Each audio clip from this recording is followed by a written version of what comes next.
Hello दोस्तों, UPSC Hindi के online platform में आप सभी का स्वागत है। दोस्तों, आज हम लोग यूपी पीसीएस प्रारंभिक परीक्षा जिसका आयोजन 13 जून को आयोग के द्वारा किया जाना है। 13 जून की इस परीक्षा में हम लोग देखेंगे कि जो करेंट अफेयर का पेपर होगा, तो करेंट अफेयर का क्वेश्चन उस जीएस के पेपर में 30 ± 2 हम लोग कह सकते हैं कि कम से कम इतना क्वेश्चन करेंट अफेयर का उस जीएस के पेपर में रहता है। जैसे इस बार भी हम लोग देखें तो नियर अबाउट 28 क्वेश्चन के करीब में करेंट अफेयर के थे। और अगर हम लोग थोड़ा सा इसी बार के प्रारंभिक परीक्षा के कट ऑफ पे अगर हम लोग, हालांकि कट ऑफ तो भी आया नहीं है, पर अगर जो लोग चयनित हुए हैं उनके मार्क्स के हिसाब से कट ऑफ का अनुमान लगाएं तो नियर अबाउट 92 के करीब में जनरल कैटेगरी का कट ऑफ गया है। 92। आप इतने से समझ जाइए कि इस 28 में और 92 में से 28 क्वेश्चन तो केवल और केवल आपको अगर सही से करेंट अफेयर कर गए तो केवल करेंट अफेयर दिला देगा। यानी आपको केवल और केवल अगर 64 क्वेश्चन जीएस से और कर लिए तो इजीली आपका पीटी क्रैक हो सकता है। तो करेंट अफेयर का योगदान आप इतने से समझ सकते हैं कि बहुत कम पढ़ना होता है, बस 30 से अधिक क्वेश्चन या 30 लगभग 30 के करीब में क्वेश्चन आपका प्रीलिम्स में आसानी से करेंट अफेयर से हो जाता है। अगर हम लोग यूपी पीसीएस 2020 की बात करें तो करेंट अफेयर का जो हम लोग 500 प्रोग्राम लेके आए थे उसमें देखेंगे हम लोग लगभग 10 के करीब में क्वेश्चन करेंट अफेयर का फंसाए हुए थे। हालांकि ठीक है, ये कोई उपलब्धि की विषय नहीं है क्योंकि 10 क्वेश्चन वो बहुत ज़्यादा नहीं, हालांकि ठीक है, कम भी नहीं कहेंगे। इस बार हम लोग यही सोचे कि क्यों ना हम लोग पूरे के पूरे टेस्ट पेपर ही आप लोग के लिए फ्री कर दें जो करेंट अफेयर का था। इसका बेनिफिट यह है कि टाइम टू टाइम आपको करेंट अफेयर अपना चेक करते रहेंगे। करेंट अफेयर के इस पेपर के अगर अंदर हम लोग थोड़ा सा चर्चा करें तो देखेंगे कि कई सारे क्वेश्चन क्या है कि क्वेश्चन थोड़ा सा लेंदी लिख दिया गया है, ठीक है, और जो प्रश्न है वो बिल्कुल ऑब्जेक्टिव छोटा सा पूछ दिया गया है। इसके पीछे रीजन है दोस्तों। क्वेश्चन बड़ा करके हम लोग क्या किए हैं कि बेसिकली जो क्वेश्चन की मेन डिमांड है वो सब आपको समझा दिए हैं और उसके किसी एक पॉइंट को क्या किया हम लोग बस आके आपसे आंसर में पूछ दिए हैं। उसका बेनिफिट क्या है कि आपको, मेरे लिए भी उतना ही चीज़ है और आपके लिए भी उतना ही है कि देखेंगे कि जो एक्सप्लेनेशन होगा वो थोड़ा सा छोटा हो जाता है क्योंकि जितनी भी समझाने वाली व्याख्या टाइप की चीज़ थी वो तो आपके क्वेश्चन में दे दी है और जो मेन क्वेश्चन पूछे हैं वो शॉर्ट में उसका हम लोग आंसर देख लेंगे। तो जिन प्रश्नों का हम लोग देखेंगे कि उत्तर बहुत शॉर्ट में लॉन्ग टाइम का क्वेश्चन होगा, लंबा क्वेश्चन होगा 2 से 3 लाइन का, उसमें हम लोग देखेंगे कि वो 1 वर्ड टाइप के आंसर है क्योंकि सारी चीज़ें उसमें समझा दी गई हैं। लेकिन जो थोड़े से कॉन्सेप्चुअल्स क्वेश्चन होंगे या जिनके बारे में हमको कुछ अंदर जाके जानना चाहिए उनके बारे में हम लोग अच्छे से चर्चा कर लेंगे। तो दोस्तों आप लोग तैयार हो जाइए, बेहद इंपॉर्टेंट क्वेश्चन है। क्वेश्चंस की संख्या कुल 50 है, तो पूरी तरह से तैयार होना है। चलिए मिलते हैं क्वेश्चन नंबर 1 के साथ। हम लोग देखेंगे कि समय के साथ हमको न्यूज़पेपर में जीआई टैग के बारे में दिखता रहता है कि XYZ वो वस्तु है जिसको हम लोगों ने क्या किया कि जीआई टैग, यानी एक्चुअली जीआई टैग दिया क्यों जाता है। तो देखिए जीआई टैग क्या दिया जाता है, किसी पर्टिकुलर एरिया की जो इनकम है, किसी पर्टिकुलर एरिया के इनकम को बढ़ाने के लिए, वहाँ की अर्थव्यवस्था को बढ़ाने के लिए, यानी किसी क्षेत्र विशेष के उत्पादों को जीआई टैग दिया जाता है। अब हर बार चूंकि जीआई टैग न्यूज़ में रहता है और आप लोग क्या करते हैं कि जीआई टैग किसको मिला है, किस चीज़ को मिला है, वो किस राज्य से संबंधित है, आप लोग ये याद कर लेते हैं। लेकिन कहीं ना तो कहीं जीआई टैग किस अधिनियम के तहत दिया जाता है ये हर बार एक इग्नोर का सब्जेक्ट हो जाता है। प्रायः आप देखेंगे कि लोग नहीं तैयार करते हैं। रीज़न था यही क्वेश्चन देने का, तो जीआई टैग देखेंगे भौगोलिक सूचना अधिनियम 1999 के अंतर्गत दिया जाता है। तो बेहद इंपॉर्टेंट क्वेश्चन है, आप लोग बिल्कुल इसको तैयार कर जाइए। एक ही रिक्वेस्ट है दोस्तों, लाइक करिए, सब्सक्राइब करिए और हमारे चैनल यूपीएससी हिंदी को अपने दोस्तों के साथ शेयर करिए। तो चलिए हम लोग सीधा सेकंड क्वेश्चन देखते हैं। सेकंड क्वेश्चन, चूंकि ये भारत का पहला रेलवे स्टेशन है जिस क्वेश्चन के बारे में बोल रहा है, कभी भी एक चीज याद रखिए, आपको न्यूज़पेपर में कोई भी ऐसी न्यूज़ दिख जाए जो भारत में या यूपी में या विश्व में पहली बार हो रहा है, ऐसे क्वेश्चंस को आप लोग जरूर फोकस किया करिए। क्वेश्चंस देने का मतलब ये नहीं है दोस्तों ये कि ये ब्लाइंड फ्रेंडली रेलवे स्टेशन आपको सीधा पेपर में दिख जाए। ध्यान दीजिएगा, कभी भी आपको भारत में फर्स्ट क्वेश्चन दिख जाए उस क्वेश्चन को आप वेरी इंपॉर्टेंट कर लीजिए यूपी पीसीएस के लिए। आप यूपी पीसीएस का पेपर उठाइए, इस टाइप के आपको कम से कम 2 से 3 क्वेश्चन मिल जाएंगे। तो देखेंगे कि जो blind friendly railway station Bharat का पहला बना है वो रेलवे स्टेशन कौन सा है, तो आप लोग बता सकते हैं, इसका नाम है मैसूर रेलवे स्टेशन। तो मैसूर रेलवे स्टेशन अभी हाल ही में क्या इसको ब्लाइंड फ्रेंडली रेलवे स्टेशन घोषित किया गया है। आइए हम लोग अपना तीसरा नंबर क्वेश्चन देखते हैं। तीसरा नंबर क्वेश्चन हमारा कि दुनिया का सबसे ऊंचा रेलवे पुल कहाँ बनेगा। हमको बताना है कि दुनिया का सबसे ऊंचा रेलवे पुल, नीचे 4 राज्यों के नाम लिखे हैं, हालांकि चौथा राज्य इनमें से कोई नहीं है। ठीक है, ऑप्शन डी क्या है, इनमें से कोई नहीं है। तो आपको बताना है कि वो 4 जो 3 राज्य नीचे लिखा है, या ऑप्शन डी भी है कि भाई इनमें से कोई नहीं, इनमें से कौन सा वो राज्य है जहां दुनिया का, ध्यान देंगे, वर्ल्ड में ऐसा सबसे ऊंचा, यानी वर्ल्ड में फर्स्ट है ये, सबसे ऊंचा पुल मेरा है। तो ध्यान देंगे इसका आंसर है मणिपुर। मणिपुर में दुनिया का सबसे ऊंचा रेलवे पुल बना है और इस पुल को एक नाम दिया जाता है, हो सकता हो कि आपको यही नाम ही पूछ दे, पायर पुल कहते हैं, PIER। तो ध्यान देंगे इस पुल को पायर पुल कहते हैं। और आपसे पूछ सकता है कि इस पुल का निर्माण किस नदी पर किया गया है। ध्यान देंगे, पूछ सकता है कि इस पुल का निर्माण, दुनिया के सबसे ऊंचे पुल का निर्माण किस नदी पर किया गया है। तो ध्यान देंगे दोस्तों, इस नदी का नाम है इजाई नदी। इसका नाम लिख लेते हैं हम लोग, इस नदी का नाम है इजाई नदी। तो ये हो गया इस नदी का नाम। तो हम लोग इजिली आप यहां से समझ आइए कि दुनिया का सबसे ऊंचा जो पुल है वो मणिपुर में स्थित है और ये किस नदी पर बना है, इजाई नदी पर बना है। और इस पुल का क्या नाम है, तो पायर पुल नाम है। आइए हम लोग अपना चौथा नंबर क्वेश्चन देखते हैं। तो चौथा नंबर हमारा क्वेश्चन है कि हाल ही में सिंगापुर में किसे विपक्ष के नेता का दर्जा दिया गया। तो हाल ही में देखेंगे सिंगापुर में किसे विपक्ष के नेता का दर्जा दिया गया। अब सोचिए क्वेश्चन क्यों इंपॉर्टेंट होगा कि एक तो विपक्ष का नेता, ये एक इंपॉर्टेंट पद होता है। आप इतने समझते हैं, भारत में जो विपक्ष का नेता होता है उसको सेंट्रल मिनिस्टर के बराबर दर्जा दिया जाता है। दूसरी बड़ी बात है कि फॉरेन में एक भारतीय पा रहा है। ठीक है, आप नीचे के नाम पढ़ेंगे, अगर इन नामों में कोई सही आंसर है तो जाहिर सी बात है नाम देख के लग रहा है यार कोई भारतवंशी है। तो कभी कोई भारतवंशी अगर किसी फॉरेन में कोई अच्छी पोस्ट पाए तो उसका नाम आप लोग जरूर याद करिए। जैसे यहाँ पे जो नाम है वो नाम है प्रीतम सिन्हा, ऑप्शन नंबर सी, कि सिंगापुर में प्रीतम सिन्हा को विपक्ष का नेता का दर्जा दिया गया है। आपसे लोकेशन भी पूछ सकता है कहाँ पर, तो सिंगापुर में। क्वेश्चंस को आप लोग ध्यान दीजिए, पेपर में दोस्तों ऐसा भी सकता है कि आपका जो आंसर है उसको क्वेश्चन में डाल दें कि हाल ही में प्रीतम सिन्हा को किस देश का विपक्ष का नेता, किस देश में विपक्ष का नेता चुना गया है। तो ऑप्शन में सिंगापुर आ सकता है। आपको थोड़ा उल्टा भी तैयार रहना है। अब यहाँ ऑप्शन में एक दिया मिर्जा है। दिया मिर्जा को क्यों हम लोग ऑप्शन में दिए हैं, तो इसके पीछे रीजन है। रीजन ये है कि UNDP, United Nation Development Programme का संभावना राजदूत इनको चुना गया है। ठीक है, तो अभी UNDP में इनको राजदूत चुना गया है, इसलिए इनको और हम लोग ऑप्शन में रखे हैं। तो कल को आपको दिया मिर्जा के बारे में पूछ ले तो भी आप लोग देख लेंगे। तीसरा हम लोग दिए हैं अनिल सोनी। अनिल सोनी को पीछे देने के पीछे राजन है, जो रीजन है वो है कि WHO का मुख्य कार्यकारी अधिकारी, अभी इन्हें रिसेंट में WHO का मुख्य कार्यकारी अधिकारी चुना गया है।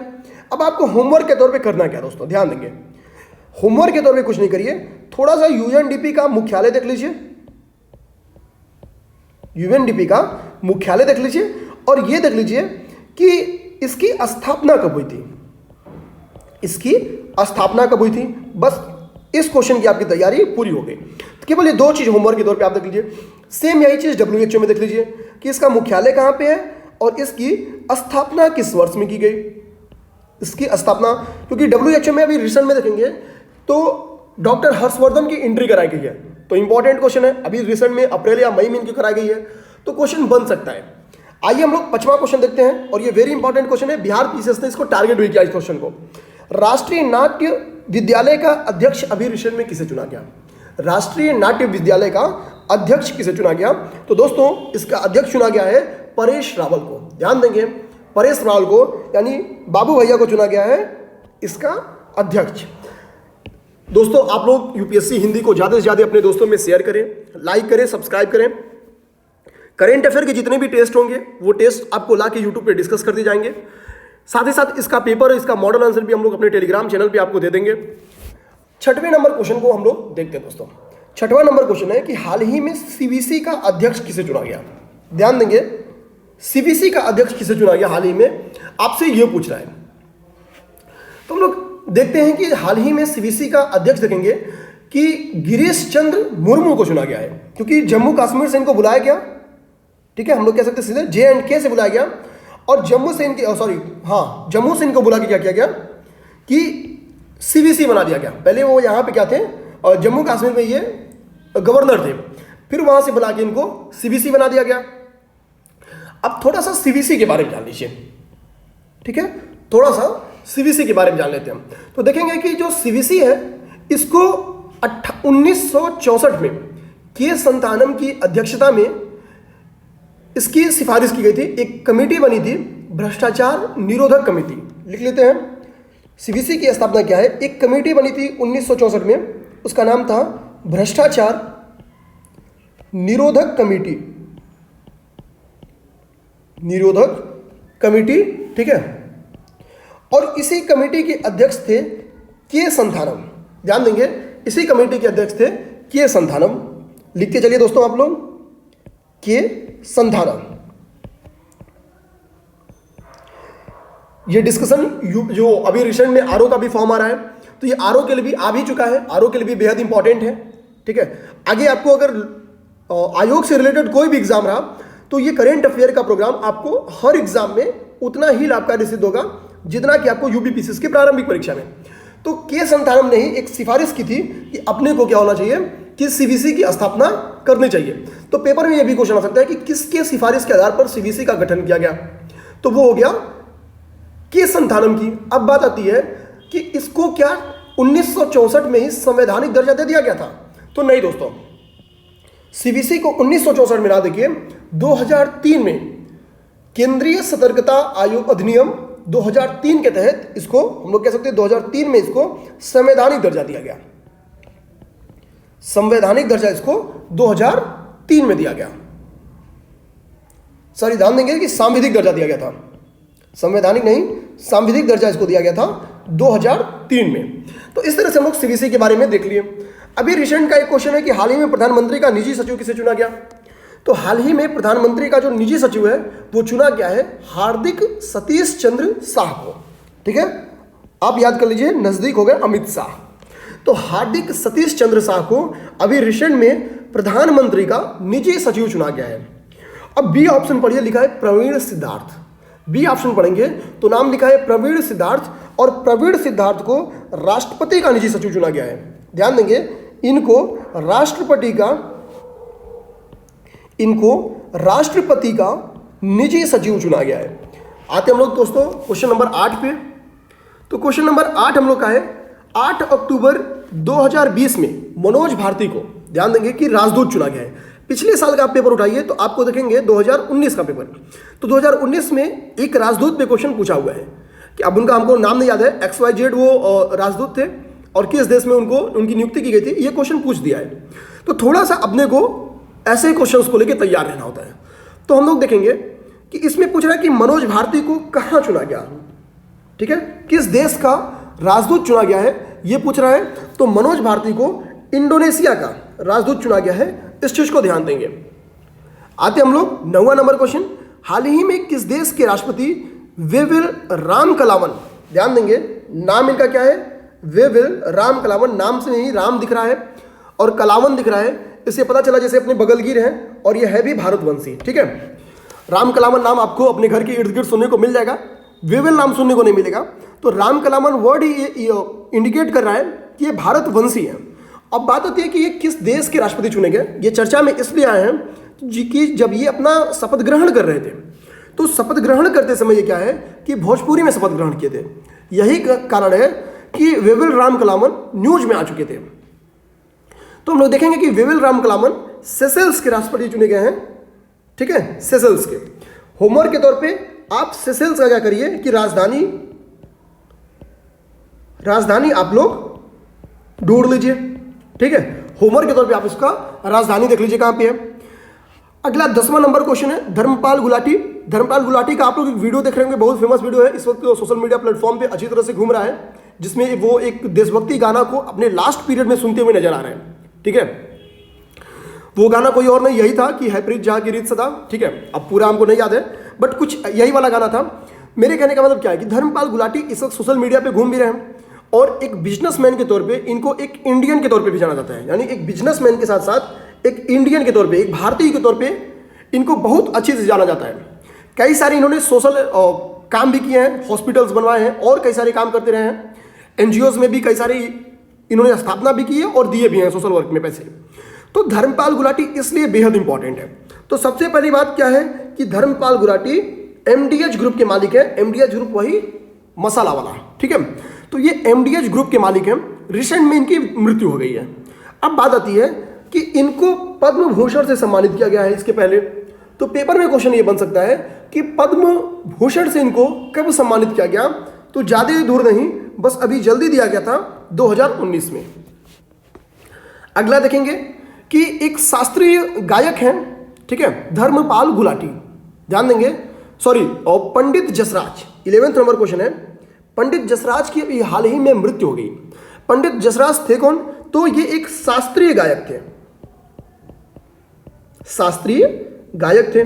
अब ध्यान देंगे, क्योंकि पंडित जसराज क्या है कि एक शास्त्रीय गायक थे और रिसेंट में इनकी निधन हो गई है। और ये पेपर में आ सकता है कि ये शास्त्रीय गायक किस घराने से संबंधित थे। तो देखिए, मेवाती घराने से संबंधित थे। पेपर में आपके क्वेश्चन ये भी पूछ सकता है कि हाल ही में पंडित जसराज जो कि एक शास्त्रीय गायक थे, इनकी निधन हो गई, ये किस घराने से संबंधित थे। लखनऊ घराना, मेवाती घराना, ठीक है, ऐसे आपको बनारस घराना, 2-3 घराने का नाम दे देगा और आपको टिक करना हो सकता है। लेकिन उससे भी टेक्निकल क्या है कि एक क्षुद्र ग्रह का नाम इनके नाम पर रखा गया है, इनके सम्मान में रखा गया है। वो क्षुद्र ग्रह है कौन? तो 2006 वीपी, ये वो क्षुद्र ग्रह है जिसका नाम इनके नाम पर, पंडित जसराज के नाम पर रखा गया है। 12वां नंबर क्वेश्चन बेहद इंपॉर्टेंट क्वेश्चन है। अभी रिसेंट में देखेंगे कि आंग रीता शेरपा की मृत्यु हो गई है। और ये आंग रीता शेरपा इंपॉर्टेंट क्यों है कि एवरेस्ट को तो चढ़ते बहुत सारे लोग हैं, पर बिना ऑक्सीजन के चढ़ने वाले बहुत कम लोग हैं। और उनमें भी जो पहले हैं वो हैं आंग रीता शेरपा। तो एवरेस्ट पर बिना ऑक्सीजन सिलेंडर लिए चढ़ने की उपलब्धि सर्वप्रथम किसने हासिल की थी? आंग रीता शेरपा ने। यही रीजन है कि ये वेरी इंपॉर्टेंट है और पूरा चांस है कि पेपर में क्वेश्चन बन के आ जाए। आइए हम लोग 13वां नंबर क्वेश्चन देखते हैं। 13वां नंबर क्वेश्चन है, हाल ही में पद्म भूषण एवं पद्म विभूषण से सम्मानित राजेंद्र कुमार पचौरी का निधन हो गया। ध्यान देंगे, जो राजेंद्र कुमार पचौरी हैं, ये इंपॉर्टेंट क्यों है? सबसे पहली बात देखिए कि ये दोनों वरिष्ठ सम्मानों से सम्मानित हैं। एक आप भारत रत्न छोड़ दीजिए तो पद्म भूषण से भी सम्मानित है और पद्म विभूषण से भी सम्मानित है। अब बात आती है कि किस एरिया से ये संबंधित थे, क्वेश्चन ये है। किस एरिया से संबंधित थे, क्वेश्चन ये है। तो ये एक पर्यावरणविद थे, जो राजेंद्र कुमार पचौरी थे, यह एक पर्यावरणविद थे। इस चीज को ध्यान देना है। आगे आते हैं। अब देखिए, थोड़ा सा ध्यान दीजिए भाई, जाहिर सी बात है किसी धार्मिक गुरु को इतना सारा तवज्जो क्यों दिया जाएगा, क्योंकि भारत तो एक धर्मनिरपेक्ष राज्य है। हाँ, राजनीति के लोगों को थोड़ा हाल के दिनों में क्या है कि पद्म भूषण और पद्म विभूषण मिलना बंद हो गया, आफ्टर डेथ मिल रहा है, हम ये कह सकते हैं। पर थोड़ा, मतलब मोदी जी के आने के बाद ये अच्छी खबर यही है कि थोड़ा पॉलिटिक्स को पूरी तरह से तो नहीं कहेंगे, पर थोड़ा दूर तो रखी दी है। आपको सोचना केवल 2 में था, पर्यावरण और सामाजिक कार्यकर्ता में। 2 ऑप्शन आप आसानी से इग्नोर भी यहाँ पे कर सकते थे। अब आइए हम लोग थोड़ा सा अपना जो प्रारंभिक परीक्षा का टेस्ट सीरीज है उसको देख लेते हैं। तो दोस्तों, चूंकि ये शेड्यूल जब बना था तब एग्जाम डेट नहीं आया था, चूंकि अब एग्जाम डेट आ चुका है और आपके प्रीलिम्स का पेपर है 13 जून को। और ध्यान दीजिए कि प्रीलिम्स के पेपर को देने के पहले टेस्ट सीरीज पे प्रैक्टिस करना सबसे आवश्यक बात होती है। आप किसी भी एग्जाम की तैयारी कर रहे हो, आप जरूर सुनेंगे कि मैक्सिमम जो चयनित होते हैं या जिनका भी रिजल्ट होता है, मैक्सिमम कहीं ना कहीं वो टेस्ट सीरीज पे फोकस रहते हैं, चाहे वो किसी भी XYZ के किसी के भी क्यों। अगर हम लोग सीधी सीधी बात बिना समय गंवाए अपने टेस्ट सीरीज में आए, तो हमारे टेस्ट सीरीज में कुल 28 टेस्ट हैं, जिनमें 13 विषयवार टेस्ट, 8 करेंट अफेयर के टेस्ट हैं और 7 संपूर्ण टेस्ट हैं। करेंट अफेयर का टेस्ट ये दूसरा टेस्ट है, इस चीज को ध्यान देंगे। पेपर जो हमारा करेंट अफेयर का टेस्ट है वो विद इन 15 दिन के पहले, एग्जाम के 15 दिन पहले आपका टेस्ट बिल्कुल खत्म हो जाएगा। हम लोग पूरी कोशिश किए हैं कि ये टेस्ट देखेंगे हम लोग कि प्री प्लान तरीके से नवंबर माह में ही स्टार्ट कर लेते, लास्ट नवंबर में। इसका फायदा क्या था कि हम लोग एक एक विषय का 2-2 पेपर करा चुके हैं। तो जो दोस्त इस टेस्ट को ज्वाइन करना चाहते हैं अभी, क्योंकि बहुत सारा टेस्ट बचा हुआ है, अभी 2/3 टेस्ट बचा हुआ है, और जो टेस्ट पेपर आपके छूट गए हैं उनको भी हम लोग आपको PDF देके आपकी तैयारी संपूर्ण करा देंगे। यानी जो पेपर आपके छूट चुके हैं उस पेपर को भी आपको आसानी से मिल जाएगा।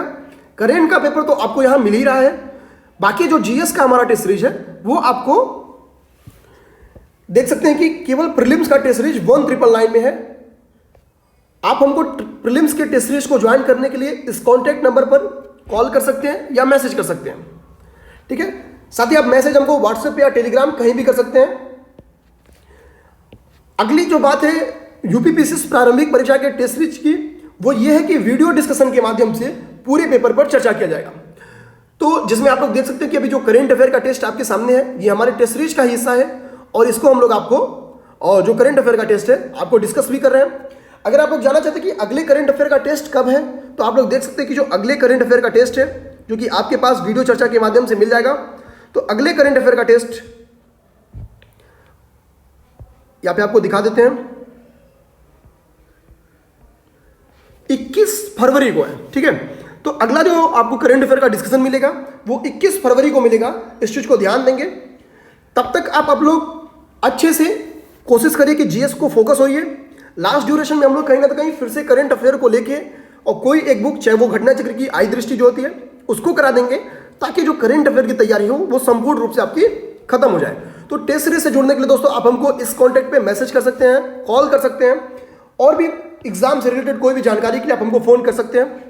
साथ ही साथ दोस्तों जो मेंस टेस्ट सीरीज है, जो डेली आंसर राइटिंग प्रैक्टिस है, ये मेंस टेस्ट सीरीज 1 फरवरी से इसका नया बैच यानी आज से स्टार्ट होना था और वो स्टार्ट हो चुका है। इस मेंस टेस्ट सीरीज में अभी 7 फरवरी तक एडमिशन लिया जाएगा। तो जो दोस्त अभी जुड़ना चाहते हैं कोशिश करें वो 7 फरवरी का इंतजार ना करके जल्दी जुड़ जाएं। इसका फायदा यह है कि आप आसानी से हर दिन का टेस्ट हर दिन दे सकते हैं। 7 फरवरी तक जाके ज्वाइन करने का मतलब है कि आपके ऊपर बर्डन भी रहेगा जो पिछला 6 टेस्ट छूटा है उसको वापस आके करने का। अभी क्या है, आप केवल 30 मिनट मेंस पे देके अपनी मेंस की तैयारी कंटिन्यू कर सकते हैं। तो यूपीएससी हिंदी ने पीटी और मेंस इन दोनों के माध्यम से आपकी तैयारी को संपूर्ण करने की प्रयास की है।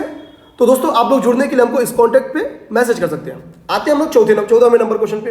तो जो हमारा 14वां नंबर क्वेश्चन है वो है हाल ही में एक चर्चा के विषय रहे और हम लोग कह सकते हैं कि आर भारत के सबसे हिट टॉपिक रहे, सुशांत सिंह राजपूत, ठीक है। ये एक अब आत्महत्या मिस्ट्री भी कह सकते हैं और मर्डर मिस्ट्री भी कह सकते हैं, जो भी हो, क्योंकि अभी सीबीआई का रिपोर्ट जहाँ तक मेरा मानना है अभी आया नहीं है।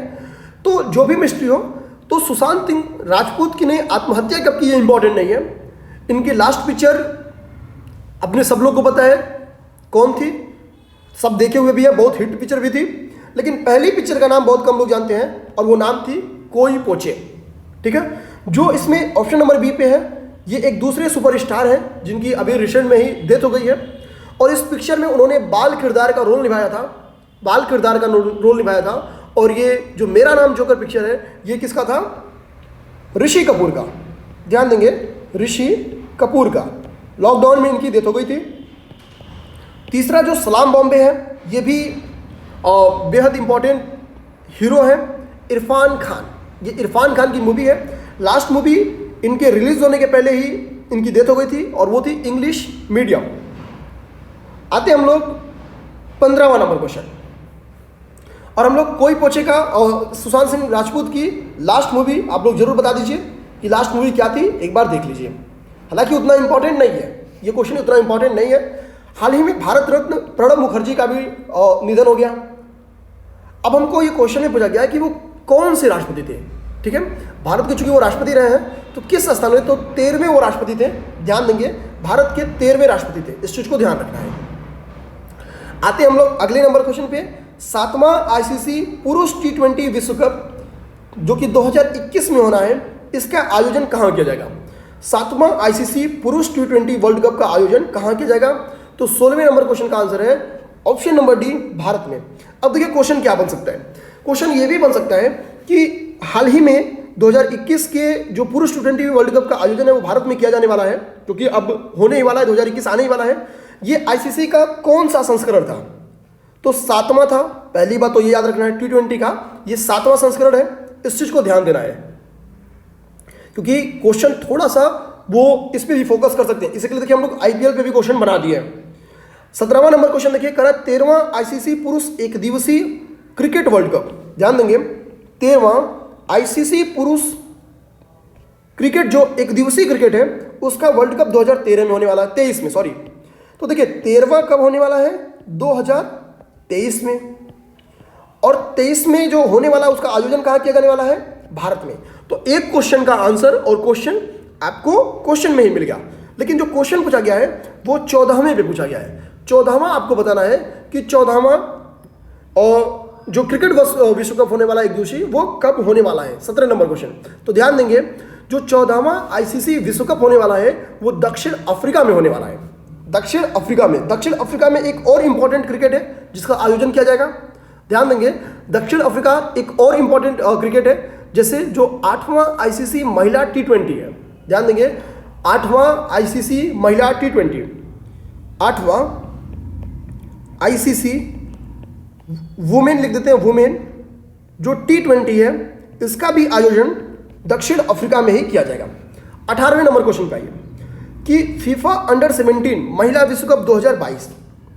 तो पेपर में एक तो क्वेश्चन आ सकता है कि जो 2022 में महिला विश्व कप होने वाला है वो किस फॉर्मेट का है? तो अंडर 17 का है। ठीक है।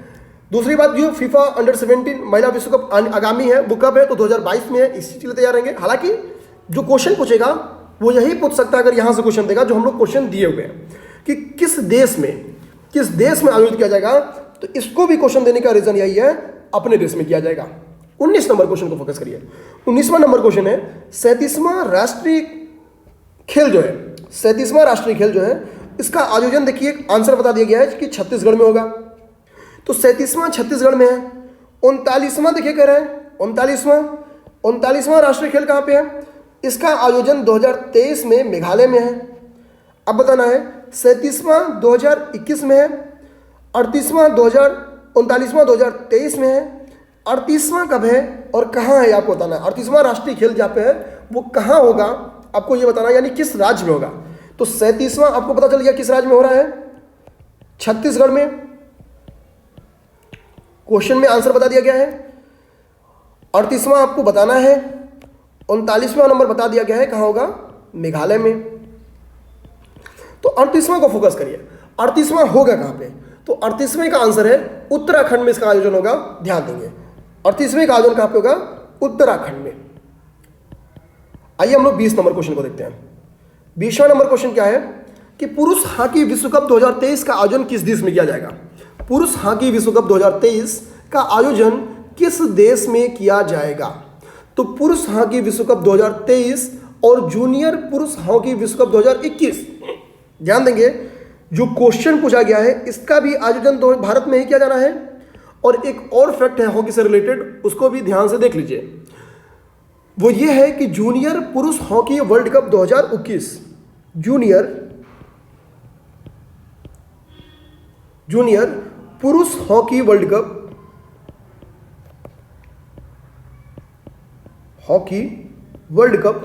2021, इसका भी आयोजन कहाँ किया जाने वाला है? भारत में ही किया जाने वाला है। अब आते हैं हम लोग अगले नंबर क्वेश्चन पे। अगला नंबर क्वेश्चन है तीसरा एशियाई युवा खेल 2021। तीसरा एशियाई युवा खेल 2021 का आयोजन किस देश में किया जाएगा? 21 नंबर क्वेश्चन है।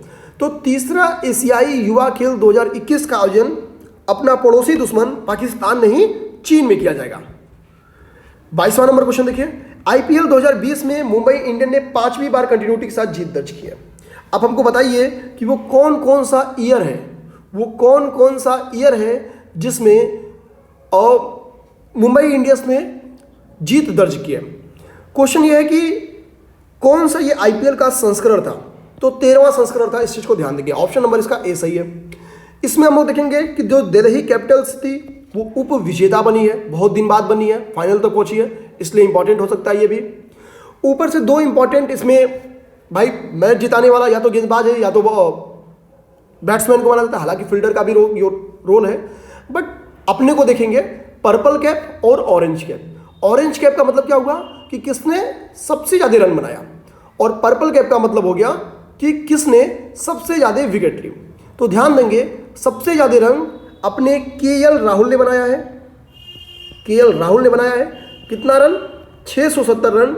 और केएल राहुल किस टीम से थे? तो किंग्स 11 पंजाब यानी प्रीति जिंटा की टीम से थे। सेकंड है और पर्पल कैप, तो पर्पल कैप पाए हैं रबाडा ने पर्पल कैप कौन पाया है? रबाडा पाया है। तो जो रबाडा पाए ये किस देश के हैं? किस टीम से हैं? वही उपविजेता दिल्ली कैपिटल्स के हैं। और कितने विकेट लिए हैं? तो 30 विकेट लिए हैं। तो इस तरह से इंपॉर्टेंट था, खत्म कर दिया। 23वां नंबर क्वेश्चन, एशियाई कुश्ती चैंपियनशिप 2020। देखिए खेल से जानबूझ के इस बार क्वेश्चन अच्छा खासा उठा लिया गया है ताकि मैक्सिमम जो इंपॉर्टेंट क्वेश्चन थे, आप लोग खुद देख लेंगे क्वेश्चन को कि ये बेहद इंपॉर्टेंट क्वेश्चन थे। एशियाई कुश्ती चैंपियनशिप 2020 जो कि नई दिल्ली में आयोजित किया जाएगा। तो आपको क्वेश्चन में ही बता दिया गया कि एशियाई कुश्ती चैंपियनशिप 2020 का आयोजन कहाँ किया गया था? नई दिल्ली में। आगे इसके रिजल्ट भी बता दिए गए हैं कि इस प्रतियोगिता में यानी एशियाई कुश्ती चैंपियनशिप में जो प्रथम स्थान था वो कौन था, जो द्वितीय स्थान था वो कौन था, बता दिया गया है। प्रथम स्थान पे कौन है? जापान है। द्वितीय स्थान पे कौन है? ईरान है। लेकिन पूछ रहे भारत की कौन सी रैंकिंग थी, जबकि भारत ने कितना गोल्ड जीता हुआ है? 5 स्वर्ण जीता हुआ है। तो जो भारत की रैंकिंग थी दोस्तों उसको ध्यान देंगे, भारत की रैंकिंग थी 3rd। 24 नंबर क्वेश्चन पे आइए। 24 नंबर क्वेश्चन दोस्तों ये दूसरी बार मैं पेपर में दे रहा हूं। रीजन है कि ये क्वेश्चन पता नहीं क्यों मेरे को लग रहा है बेहद इंपॉर्टेंट और कभी भी क्वेश्चन बन के आ जाएगा। इसके पहले मैं जीएस में भी इस क्वेश्चन को अच्छे से दे चुका हूं जब जियोग्राफी का आपका पेपर था। वर्तमान में भारत में कुल कितने राज्य एवं केंद्र शासित प्रदेश हैं? क्योंकि ये डाटा बिगड़ता बनता रहा है।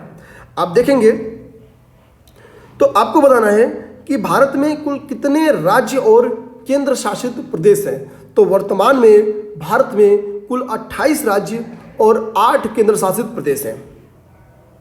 अब बोलेंगे कि यार 9 से 8 केंद्र शासित प्रदेश कैसे हो गया? क्योंकि जब जम्मू और कश्मीर लद्दाख के एरिया को, जम्मू कश्मीर और लद्दाख को जब अलग अलग केंद्र शासित प्रदेश बना दिया गया तो 7 और 2 में जहां तक मेरी गणित बताती है कि 9 होता है, फिर ये 8 कैसे हो गया? तो 8 मोदी जी की वजह से हो गया। एक्चुअली हुआ क्या है, ध्यान से सुनेंगे, हुआ क्या है? हुआ यह है कि जनवरी माह में, और ये घटना चूंकि कंटिन्यूटी के साथ हर साल हर महीने में इंपॉर्टेंट है, इसी के लिए इसको दोबारा दिया गया है कि दमन दीव और दादर नगर हवेली 2 छोटे छोटे केंद्र शासित प्रदेश हैं। दोनों का नाम फिर से सुन लीजिए, दमन दीव और दादर नगर हवेली। इन दोनों को मर्ज करके एक केंद्र शासित प्रदेश बना दिया गया। तो अब जब 9 थे यानी 7 धन 2 9 हो गया। अब जब इन दोनों को मिला के 1 कर दिया गया तो 7 1 8 हो गया। तो यानी इस हिसाब से हो गए 8 केंद्र शासित प्रदेश। नेम समिट क्यों इंपॉर्टेंट है? ठीक है, नॉन अलायंस मूवमेंट जो गैर निरपेक्ष, ठीक है। तो अपना सिखाते हैं कि नेम जो समिट है ये इंपॉर्टेंट क्यों होती जा रही है। भारत माना जा रहा है कि हाल के दिनों में नेम से अपनी एक अलग रणनीति बना रहा है, खुद को नेम का जो टारगेट है, जो एम था उससे भटका रहा है। ठीक है, या भटक रहा है कह सकते हैं। तो हाल में देखेंगे कि दिनों में काफ़ी चर्चा में रहा है। यूपीएससी ने तो 2018 में इस पर एक एस्से भी पूछ लिया। तो 25 में देखेंगे क्वेश्चन में कह रहा है कि नेम समिट 2020 की थीम थी यूनाइटेड अगेंस्ट कोविड-19, क्योंकि कोविड-19 की सबसे बड़ी समस्या कहाँ पे आई है? जो अल्प विकसित या अविकसित देश थे। बड़े बड़े लोगों ने तो खुद को संभाल ही लिया यार, अच्छा खासा, और मतलब उन्होंने अपनी जान बचा ली। हमारे यहाँ तो डाटा ही ठीक से कलेक्ट नहीं हो पाया होगा। ठीक है, जो डाटा है उस हिसाब से देखेंगे तो ठीक है, जो भी डेथ हुआ हो, पर फॉरेन में थोड़ा सा कम चांस है कि डाटा 3-5 हुआ हो। तो चैलेंज सबसे ज़्यादा कहाँ गया था कि जो अविकसित और अल्प विकसित देश है जिनका नेतृत्व कहीं ना तो कहीं क्या करता है, भारत करता है। तो ऐसा लगा यार कि भारत इनमें क्या है, ये इन अल्प विकसित, या हम लोग कह सकते हैं कि एशियाई और अफ्रीकन कंट्री का, या हम लोग कह सकते हैं दक्षिण एशियाई प्लस अफ्रीकन कंट्री का एकमात्र नेतृत्वकर्ता के रूप में जो उभर रहा है वो है भारत।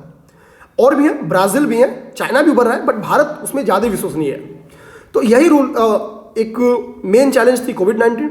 तो कोविड-19 के लिए लोगों को यूनाइट करने की बात की गई और इसकी थीम बनाई गई यूनाइटेड अगेंस्ट कोविड-19। और देखेंगे भारत अब अपनी जो पड़ोस प्रति और जो एक आदर्शवादी और उसकी पॉलिसी रही है उस पर काम करके कोविड-19 के जो वैक्सीन है जैसे कोवैक्सीन वगैरह उनको सप्लाई भी कर रहा है।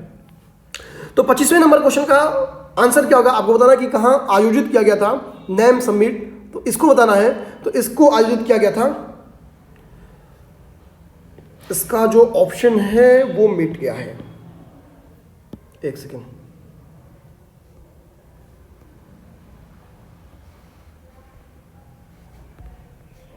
थोड़ा सा ध्यान देंगे, एक सेकेंड। ये जो नेम का ऑप्शन है ये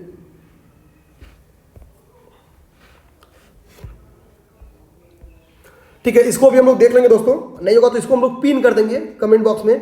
इसका ऑप्शन एक्चुअली मिट चुका है, ठीक है। सऊदी अरब तो नहीं है, इतना तो हमको पता है कि यार सऊदी अरब तो इसका नहीं था। इसका ऑप्शन चूंकि एग्जैक्ट आंसर भूल भी हैं हम, बट अभी आपको हम लोग क्या करेंगे कि मैसेज के थ्रू इसको पिन कर देंगे, आप लोग वहां से आसानी से देख लेंगे। 26वें नंबर क्वेश्चन को आते हैं कि हाल ही में बिकमिंग के लिए प्रतिष्ठित ग्रैमी पुरस्कार किसको दिया गया? तो इसको दिया गया है मिशेल ओबामा को, ठीक है, और ओबामा की जो पत्नी है उनको दिया गया है। 27 नंबर क्वेश्चन को अगर हम लोग देखें, भारतीय सेना के किस अधिकारी को हाल ही में संयुक्त राष्ट्र gender advocate of the year award से सम्मानित किया गया? भारतीय सेना के किस अधिकारी को संयुक्त राष्ट्र gender advocate of the year award से सम्मानित किया गया?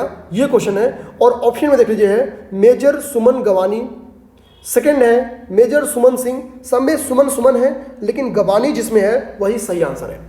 मेजर सुमन गवानी को दिया गया है। इस चीज को याद रखेंगे, एक तो भारतीय, दूसरी लड़की, तीसरे फॉरेन में पाई है, तो ये वेरी इंपॉर्टेंट बन गया। आइए थोड़ा सा कपिला अभियान को देख लें। कपिला अभियान का मतलब ये नहीं देखिए पशु मंत्रालय क्यों दिया, क्योंकि कितने लोग सोच रहे हैं कि कपिला पशु अभियान, ठीक है। अब वो जो कपिला भैया वो तो पशु खाद्य है, ठीक है, तो उस कपिला को इस कपिला से मत जोड़ो। अब है कि कपिला अभियान की शुरुआत किसने की? 28 नंबर क्वेश्चन है, कपिला अभियान की शुरुआत किसने किया? तो सीधे समझ जाइए कि कपिला अभियान का टारगेट क्या है, इसी से आप लोग समझ जाएंगे कि इसकी शुरुआत किसने की है। तो कपिला अभियान का जो उद्देश्य है, सरकार की कोशिश है कि आविष्कार की, इनोवेशन की क्या है, इंडियंस में देखेंगे कहीं ना कहीं इनोवेशन की जो प्रवृत्ति है उसकी कमी देखी गई है। तो सरकार आविष्कार के महत्व के बारे में छात्रों को जागरूक करनी चाह रही है ताकि भारत में इनोवेशन की वृद्धि हो सके, इनोवेशन को बढ़ावा मिल सके। और इस अभियान की शुरुआत किसने किया है?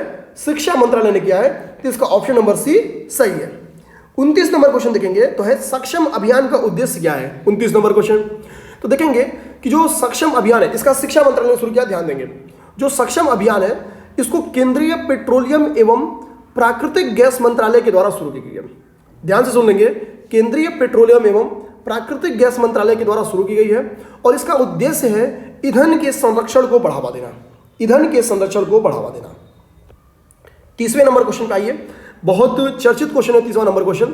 30वां नंबर क्वेश्चन है कि हाल ही में केंद्र सरकार द्वारा सिविल सेवकों की क्षमता निर्माण के लिए कौन सी पॉलिसी या कार्यक्रम शुरू किया? तो ये क्वेश्चन कभी भी आ सकता है। और मिशन कर्मयोगी, योगी आदित्यनाथ नहीं, मिशन कर्मयोगी, ठीक है। 31 नंबर क्वेश्चन को फोकस करेंगे। हाल ही में केंद्र सरकार द्वारा शुरू की गई गरीब कल्याण रोजगार अभियान, ठीक है। आप लोग अगर कल का डिस्कशन सुने होंगे जो यूपीएससी हिंदी का और डिस्कशन है जिसमें हम लोग लाइव आके डिफरेंट टॉपिक पे डिस्कशन कर रहे हैं, वहाँ पे कल हम लोग गरीब कल्याण रोजगार अभियान पे डिस्कशन किए हुए थे, ठीक है। तो जो गरीब कल्याण रोजगार अभियान है करा कि ये चर्चा का केंद्र रहा है और इस अभियान के तहत क्या है, ग्रामीण प्रवासी श्रमिकों को कितने दिनों के लिए आजीविका प्रदान की गई? तो 125 दिनों के लिए। इस चीज को ध्यान देंगे, 125 दिनों के लिए, ये बेहद इंपॉर्टेंट है, इसको ध्यान देना है। 32 नंबर क्वेश्चन है, सितंबर माह में केंद्र सरकार ने प्रधानमंत्री मत्स्य संपदा योजना की शुरुआत की जिसका टारगेट है कि 2024-25 तक मत्स्य उत्पादन में वृद्धि करना। कितनी वृद्धि करना आपको बताना है, ठीक है। टारगेट कब तक है ये भी याद रखेंगे, 2024-25 तक। तो वो है 70 लाख टन, 70 लाख टन, यानी इसका बी ऑप्शन सही है। 33 नंबर आते हैं क्वेश्चन, कह रहा है यशस्विनी योजना। ध्यान देंगे, आपको कभी एसएससी पे क्वेश्चन पूछ दे, स्वयं सहायता समूह पे, कि गवर्नमेंट क्या कर रही है, मेंस में कभी क्वेश्चन अगर यहां से पूछ दे यशस्विनी मेंस में अगर स्वयं सहायता समूह पे क्वेश्चन आता है तो सरकारी प्रयास में आप लोग यशस्विनी योजना का नाम जरूर लिखिए। यशस्विनी योजना का नाम इसलिए लिखिए, सबसे बड़ी बात आती है कि क्यों लिखना है अभी बता देते हैं। पीटी के लिए क्या इंपॉर्टेंट है, यशस्विनी योजना के बारे में पूछ सकता है कि किस मंत्रालय ने शुरू की है, तो महिला एवं बाल विकास मंत्रालय ने शुरू की है। पहला फैक्ट तो ये इंपॉर्टेंट है। इसका टारगेट क्या है, तो टारगेट यह है कि महिला उद्यमिता को बढ़ावा देने के लिए, ध्यान से सुनेंगे, महिला उद्यमिता को बढ़ावा देने के लिए स्वयं सहायता समूहों को व्यवसाय के लिए 5 लाख तक का ब्याज मुक्त ऋण दिया जाएगा। अब सोचिए कि अगर स्वयं सहायता समूह में बेसिकली होती क्या है, महिलाएं होती हैं, महिलाएं जो उद्यम होती हैं, उद्यमी होती हैं, वो होते हैं। तो अगर हम लोग महिला उद्यमियों को प्रमोट करेंगे, इकोनॉमिक सपोर्ट करेंगे, तो कहीं ना कहीं महिला सशक्तिकरण के लिहाजे से भी ये बहुत इंपॉर्टेंट है। ग्रामीण अर्थव्यवस्था की इनकम को ठीक ठाक यानी प्रमोट करने के लिए भी ये बहुत जरूरी है, ठीक है। घरेलू हिंसा से निपटने के लिए भी बेहद जरूरी है। भारत की जीडीपी को आगे आने वाले दिनों में अगर भारत को एक आर्थिक ताकत बनाना है तो कहीं ना कहीं हमको महिला उद्यमियों की संख्या में वृद्धि करना होगा, उसके लिए भी बहुत जरूरी है। पॉलिटिक्स में अगर हम लोग महिलाओं की अनुपात को वृद्धि करना चाहते हैं तो सबसे पहले उनका आर्थिक सशक्तिकरण करना बहुत जरूरी है। तो अब किसी भी लिहाज से क्वेश्चन आ जाए तो आप देख सकते हैं कि यशस्विनी योजना वहां पे फिट बैठेगी, आप लोग कोट कर सकते हैं मेंस में। अगला ये 34वां नंबर क्वेश्चन, राष्ट्रीय ब्रॉडबैंड योजना। इस योजना का टारगेट है कि कब तक, क्वेश्चन है कि कब तक इस योजना का टारगेट है सभी गांवों को ब्रॉडबैंड कनेक्टिविटी से जोड़ना, तो 2022 तक। आप सोचिए कभी भी डिजिटल साक्षरता पे आपको मेंस में क्वेश्चन आ जाए तो आप राष्ट्रीय ब्रॉडबैंड योजना को जरूर लिखें मेंस में, क्योंकि सीधे लिख दीजिए कि गवर्नमेंट क्या कर रही है कि डिजिटल साक्षरता जो गैप है अर्बन और रूरल एरिया का, उसको कम करने के लिए राष्ट्रीय ब्रॉडबैंड पॉलिसी लेके आई है, जिसका टारगेट है 2022 तक गांवों को पहले तो ब्रॉडबैंड कनेक्टिविटी से जोड़ देना। इसका लिहाजा क्या होगा कि कहीं ना कहीं ब्रॉडबैंड कनेक्टिविटी से जोड़ने से गांव में एंड्रॉयड फोन्स की वृद्धि होगी, संख्या में वृद्धि होगी, तो डिजिटल एजुकेट होना लोग शुरू हो जाएंगे। क्योंकि गवर्नमेंट क्या कर रही है आजकल, डिजिटल क्रांति करने के लिए उत्सुक है। आप खुद देख सकते हैं जितनी भी उसकी पॉलिसीज है कहीं ना कहीं वो डिजिटल माध्यम में उपलब्ध है। आप उस पॉलिसी को चेक कर सकते हैं, राइट टाइम उसको चेक कर सकते हैं कि उस पॉलिसी की क्या हाल चाल है। तो आप लोग राष्ट्रीय ब्रॉडबैंड योजना को मेंस में भी कोट कर सकते हैं। 35वां नंबर क्वेश्चन देखिए, राष्ट्रीय मतदाता दिवस कब मनाया जाता है? तो 35वां नंबर क्वेश्चन है कि राष्ट्रीय मतदाता दिवस कब मनाया जाता है? तो 25 जनवरी को मनाया जाता है। और शुरुआत कब हुआ था इसको मनाना? तो 2011 से इसको मनाना स्टार्ट किया गया है। सन 2011 से इसको मनाना स्टार्ट किया गया है। ध्यान देंगे 2011 में क्या हुआ था कि 1950 में जो ईसी है, ईसी मतलब जो इलेक्शन कमीशन, इसकी स्थापना की गई थी 25 जनवरी को, और इसकी 61वीं स्थापना दिवस हो गई थी। 61 वर्ष का ईसी अपना हो गया था 2011 में। तो चूंकि अपना ईसी सॉरी दोस्तों 61 साल का हो गया था, यही रीजन है कि डिसाइड किया गया चल भाई इस दिन क्या करते हैं, इस दिन को अमर बनाते हैं और राष्ट्रीय मतदाता दिवस के रूप में मनाते हैं। 36 नंबर क्वेश्चन है, विश्व पर्यटन दिवस कब मनाया जाता है? तो विश्व पर्यटन दिवस 27 सितंबर को मनाया जाता है। ध्यान देंगे विश्व पर्यटन दिवस यहाँ पे लिखाया नहीं है पर देख लेंगे, 27 सितंबर को विश्व पर्यटन दिवस मनाया जाता है। विश्व मधुमेह दिवस कब मनाया जाता है? तो ध्यान देंगे विश्व पर्यटन दिवस 27 सितंबर। एक फैक्ट और देख लीजिए, जो विश्व पर्यटन दिवस है वो 27 सितंबर को तो मनाया जाता है। इसी दिन 1970 में विश्व पर्यटन संगठन का संविधान स्वीकार किया गया था और उसी डेट को अमर बना दिया गया विश्व पर्यटन दिवस मना के। ध्यान देंगे विश्व पर्यटन संगठन का संविधान इसी दिन यानी 27 सितंबर को स्वीकार किया गया था 1970 में। 37 नंबर क्वेश्चन को अगर आप लोग ध्यान से देखेंगे तो 37 नंबर क्वेश्चन है कि विश्व मधुमेह दिवस कब मनाया जाता है? तो ऑप्शन नंबर डी इसका सही है, 14 नवंबर को मनाया जाता है। विश्व मधुमेह दिवस कब मनाया जाता है दोस्तों? तो विश्व मधुमेह दिवस 14 नवंबर को मनाया जाता है। अगर आगे हम लोग थोड़ा सा विश्व मधुमेह दिवस के बारे में और देखें तो जो 2020 की थीम थी ये बेहद इंपॉर्टेंट है, विश्व मधुमेह दिवस, ठीक है, वर्ल्ड डायबिटीज डे की। इसकी थीम थी द नर्स एंड डायबिटीज। ध्यान देंगे इसकी थीम थी द नर्स एंड डायबिटीज। यहां पे 48 लिखा गया है बट ये 38 नंबर क्वेश्चन है। जलवायु जोखिम सूचकांक 2020 में भारत को 5वां स्थान प्राप्त हुआ, यह सूचकांक किसके द्वारा जारी किया जाता है? 38 नंबर क्वेश्चन है। तो ध्यान देंगे यह सूचकांक पर्यावरण थिंक टैंक के द्वारा जारी किया जाता है, ठीक है। तो जो यह सूचकांक है 38 का, वो पर्यावरण थिंक टैंक जो जर्मन वाच है उसके द्वारा जारी किया जाता है। तो ऑप्शन नंबर ए इसका सही है। 39 नंबर क्वेश्चन को अगर आप लोग देख रहे हैं तो 39 नंबर क्वेश्चन है, अल्फाबेट के सीईओ सुंदर पिचाई ने कितने बिलियन डॉलर के इंडिया डिजिटलाइजेशन फंड में इन्वेस्टमेंट किया है? कितने बिलियन डॉलर का इंडिया डिजिटलाइजेशन फंड में इन्वेस्ट किया है? तो 10 बिलियन डॉलर का किया है। अगर डिजिट में ये क्वेश्चन आए तो 15,000 करोड़ रुपए का किया है। 40 नंबर क्वेश्चन को अगर आप लोग देखेंगे तो हाल ही में जारी रिपोर्ट के अनुसार कौन सा देश चालू वित्त वर्ष में भारतीय इस्पात का, ध्यान देंगे भारतीय इस्पात का सबसे बड़ा खरीदार देश बन गया? तो चीन बन गया है। तो ये भी बेहद इंपॉर्टेंट क्वेश्चन है, इसको सीधा सीधा याद कर जाइए। एक इंपॉर्टेंट फैक्ट यहीं से और याद कर जाइए कि एसबीआई ने संपर्क रहित क्रेडिट कार्ड लॉन्च करने के लिए पेटीएम के साथ समझौता किया है। तो पेपर में यह भी क्वेश्चन आ सकता है कि एसबीआई ने किसके साथ समझौता किया है? 41 नंबर क्वेश्चन है कि भारत का पहला अंतर्राष्ट्रीय महिला व्यापार केंद्र कहां स्थापित किया गया? अंतर्राष्ट्रीय महिला व्यापार केंद्र, तो भारत का पहला अंतर्राष्ट्रीय महिला व्यापार केंद्र केरल में स्थापित किया गया है। इस चीज को ध्यान देंगे। 42 नंबर क्वेश्चन है कि भारत में 100% इनकम टैक्स छूट पाने वाली पहली कंपनी कौन बन गई है? तो भारत में 100% छूट पाने वाली पहली कंपनी MIC रेडवुड बन गई है और ये अबू धाबी की एक कंपनी है। ध्यान देंगे कि ये अबू धाबी की एक कंपनी है। 43वां क्वेश्चन देखिए, तो भारत में कोविड-19 आसियान प्रतिक्रिया कोष में कितने मिलियन अमेरिकी डॉलर का योगदान देने की घोषणा की है?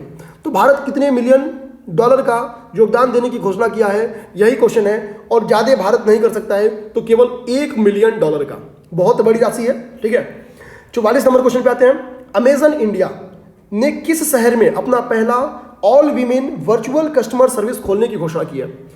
ठीक है, तो ध्यान देंगे, अमेजन इंडिया ने all women virtual customer service खोलने की घोषणा किस शहर में की है? क्वेश्चन ये है, तो इसका सही आंसर है बेंगलुरु में। तो कल को ये भी क्वेश्चन आ सकता है कि all women virtual customer service जो कि बेंगलुरु में खोल रहा है, कौन खोल रहा है? तो अमेजन इंडिया खोल रही है।